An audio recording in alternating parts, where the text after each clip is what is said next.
When I was 20, first year at college, I got a call from my mother saying that I should come home. And I said, could I wait till next week because I'm in the middle of my exams? She said, no, could you come home straight away? So I did do. And later on that day, we went to see my father in hospital, which was a bit of a surprise because my mother didn't say he was in hospital. And it was obvious straight away that he was very ill. And I started to wonder why my mother didn't tell me he was ill. Because when I arrived in the hospital, he was lying in bed, very yellow from what was very clear a very serious disease. And in fact, he was dying of cancer. And it struck me at the time that, in one sense, I thought, well, this is really unfair. Why didn't my mother mention this before? Because obviously I want to sort of say things to him and, talk to him. Anyway, I went up to the bed and I held his hand, and he knew that I was there. And he couldn't really talk very much at that point.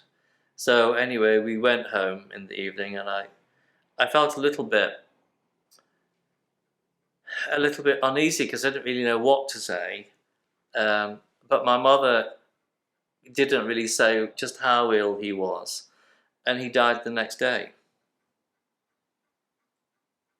It was quite a shock because obviously I didn't know he was ill.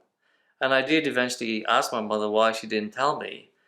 And she said, basically, you're in the middle of your exams, I didn't want to put you off, And I thought, well, this is the death of somebody very close. I mean, I can always do my exams again, But at the same time, obviously she was very upset and I didn't want to, cause any issues. So I just left it at that. Looking back now, I'm starting to ask myself what really was that I lost. Obviously, I lost my father, somebody who I really knew very little about.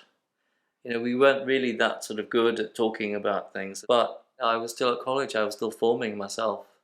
So really, in one sense, there wasn't a great deal to talk about. I had no reason to talk more and in depth with him than I did because I expected him to be around till he was 70.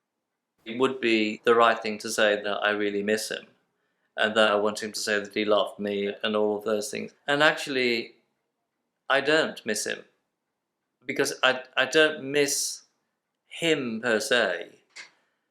What I say I do miss is the opportunity to know him better.